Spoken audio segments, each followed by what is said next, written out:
دیکھیے کہ جیسے کہ ہمارے ریاض احمد ناگو صاحب نے یہ کہا کہ ٹپر والوں کے ساتھ زیادتی ہو رہی ہے، یا مائننگ کا مسئلہ ہے، یا چنگیز کا مسئلہ ہے۔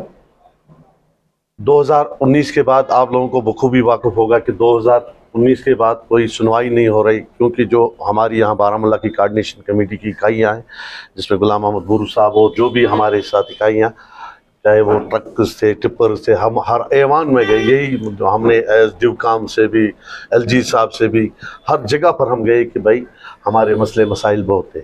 مسئلے تو جو ناگو صاحب نے کہا ٹپر کا کہ مطلب اگر ان کو ریلٹی دی جائے، ایک تو گورنمنٹ کو انکم آتی تھی، اور دوسرے جو ہمارے ٹپر مالکان یا ٹپر جو کھانی میں کام کرنے والے مزدور، اس میں یہ 100 کا مسئلہ نہیں ہے، یہ ہزاروں چولہے چلتے ہیں اس پر، ہزاروں کا مطلب ہو گیا یہ لاکھوں میں چلتے ہیں۔ جو مائننگ کا افسر ادھر آ گیا ہے، یا تو اس کو یہ ہدایت دی جائے کہ بھائی مائننگ مت کاٹو، اور کسی ڈپارٹمنٹ میں اس کو ایڈجسٹمنٹ کرو۔ اگر وہ روپیہ 2 لاکھ لیتا ہے تنخواہ، اس سے اگر وہ ان سے وہ مائننگ کا رسید لیتے تھے جو اس سے پہلے بھی، اور اس سے کیا خدشہ ہے کہ بیچارہ کسی مکان والے کو کام چلتا ہوتا ہے، اس کو لیبر 10 یا کاریگر 5-6 ہوتے وہ بیچارے ٹھپ کر کے رہتے ہیں، کیونکہ گاڑیاں سیز ہوتی ہیں، کیونکہ پولیس کو اوپر سے حکم ہے کہ گاڑیوں کو سیز کیا جائے۔ مگر ویسے اس وقت اگر ہمارے عمر عبداللہ صاحب ایز چیف منسٹر آئے، تو ہمیں یہاں کے بارہ مولہ کے ٹرانسپورٹ والوں کو یہ امید ہے کہ وہ اس پر ایک سنگین نوٹس لے گا، تاکہ ان ٹرانسپورٹ والوں کو ایک راحت ملے گی۔ دیکھیے جیسے کہ اس نے کہا کہ اولڈ ٹاؤن سے رات کو گاڑیاں چلتی ہے، حالانکہ میں بھی اولڈ ٹاؤن کا رہنے والا ہوں، یا ادھر سے اگر ان کا کوئی شیڈول نکالا جائے دن کو، کہ چلو اگر ادھر سے نہیں، تم دن کو ٹاؤن سے ادھر سے ہی، چاہے یہ رفیع آباد کی طرف یا آزاد گنج برج، دن کو ان کو الاؤڈ کرتے تھے، چلتے تھے، کیونکہ گاڑیوں کا قسط ہیوج ہے، 50,000 40,000 ہر ایک ڈرائیور یا مالک حضرات کا قسط بھرا جاتا ہے۔ اور دوسری بات انہوں نے کی، ناگو صاحب نے کی چنگی کے حوالے، آپ یہاں سے ٹنڈل پار جائیے، آپ کسی جگہ پر جو بھی ہمارے ڈرائیور حضرات کسی کو بھی بتائیں کہ چنگی کسی جگہ سے نکلتے ہیں۔ ہم یہی کہتے ہیں کہ بعد میں کہ گورنمنٹ ہمارے کشمیریوں کے ساتھ ستلی ماں والا سلوک کرتا ہے۔ جموں کشمیر جب یوٹی ایک ہی ہے، تو ہمیں 2 جگہوں پر ہمیں کیوں تقسیم کیا جا رہا ہے؟ ایک تو ایک طرف سے اگر یہاں سے چنگی لیا جا رہا ہے، جموں سے نہیں۔ ہم یہ نہیں کہتے کہ جموں والوں کو کیوں لیتے، ہم کہتے ہیں اگر ان کو رعایت دی جاتی ہے تو ہمیں کیوں نہیں رعایت دی جاتی۔ اور جیسے کہ ہمارے یہ جو بھی ہمارے ٹرانسپورٹ حضرات ہیں، سومو والے حضرات، ہمارے پیسے بھی آلریڈی پھنسے ہوئے ہیں۔ الیکشن میں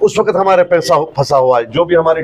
چاہے وہ بسز ہے، چاہے وہ ٹرکس گئے ادھر، چاہے وہ یہ ہمارے سوموز میٹاڈار، وہ پیسے ہمیں پھنسے ہوئے، ہمیں در در کے ٹھوکرے کھانے پڑتے ہیں، ہمیں ہر جگہوں پر جانا پڑتا ہے، مگر کوئی سنوائی نہیں ہو رہی۔ اور آج دیکھیں ایسا مسئلہ ہو رہا ہے، ہمیں پیسہ آیا ہے، اب اس کو ہمیں کہتے ہیں GST، وہ بھی ہمیں منظور ہے۔ دیوروں نے اپنوں پیسوں میں تیل ڈالا ہے گاڑیوں کو، چاہے وہ ٹرکس ہے، چاہے وہ بسز ہے، چاہے وہ سوموز ہے، چاہے وہ میٹاڈار، اپنے پیسوں سے تیل ڈال کر اس کو GST تو آلریڈی کٹ جائے گا جب پمپ پر ہم تیل ڈالتے، اور اس وقت ہمیں آٹو دفتر میں یہ کہا جاتا ہے اس کا بھی GST کٹ جائے گا۔ کوئی سنوائی نہیں ہو رہی ہے۔ ہم آپ کی مادھیم کی وساطت سے اعلیٰ حکام تک یہ بات پہنچانا چاہتے ہیں کہ خدا را للہ ہمارے پر نظری ثانی کی جائے۔ اگر ہم اپنا حق مانتے ہیں، اور ان کو فخر ہونا چاہیے کہ جو یہ لوگ اپنے پریوار اور بچوں کو کھلاتے، اپنا سونا زیورات سب کچھ بیچ کر یہ ٹرانسپورٹ خرید کر، مگر ہر جگہ پر چاہے وہ ٹپر والا حضرات ہو، بس والا ہو، سومو والا، کوئی بھی ہو، ہمیں ہر جگہ پر پریشانی کا سامنا کرنا پڑتا ہے۔ ہم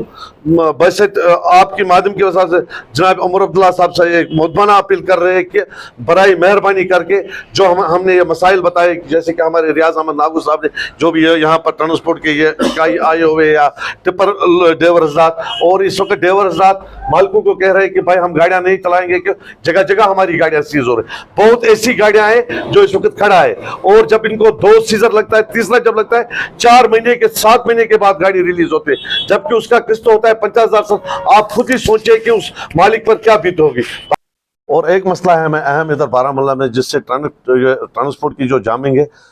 اس سے اس کا ازالہ ہو سکتا ہے۔ ایک ہے جٹی کا برج، اور دوسرا ہے جامع کا برج۔ اس کو وہ اس وقت جامع میں کام کر رہے ہیں، اگر وہ تھوڑا سا اس میں اور مطلب جو ٹھیکیدار حضرات ہیں یا انجینئر حضرات، اس کو اگر اس روڈ کو اور وائڈنگ کیا جاتا تھا، جو بھی یہاں کی کانوائی یا بڑی یہ بگ ٹرکس جو یہ ٹپر جن کو یہ پابندی ہے نو انٹری میں یا جامع میں یا جگٹی کا، اگر یہ پل 2 کھلتے تھے اور کام بہت سارا روپیہ میں 90 پیسہ ہو گیا، 10 پیسے کا اس پہ خرچہ ہے، 10 پیسے کی وجہ سے انہوں نے جو یہ نو انٹری لگائی، یہ بھی ایک ختم ہوتی تھی اسی وجہ سے، تاکہ یہ ٹپر والے ان کو بھی راحت ملتی تھی۔ اور جو بارہمولہ سے یہ ٹریفک جام کا ہے، باقی جو چل رہا ہے ریلوے یا 4 لائن کا جو بائی پاس کا چل رہا ہے، اس کو تو ابھی ٹائم لگے۔ اگر گورنمنٹ عمر عبداللہ صاحب اس پر ایک سنگین نوٹس لیتا تھا یہاں کے ایڈمنسٹریٹر کو بلا کر کہ اگر ہم ان پر تھوڑا سا توجہ دیں تاکہ بارہمولہ کو ایک ٹریفک جام سے نجات مل جائے۔ باقی والسلام۔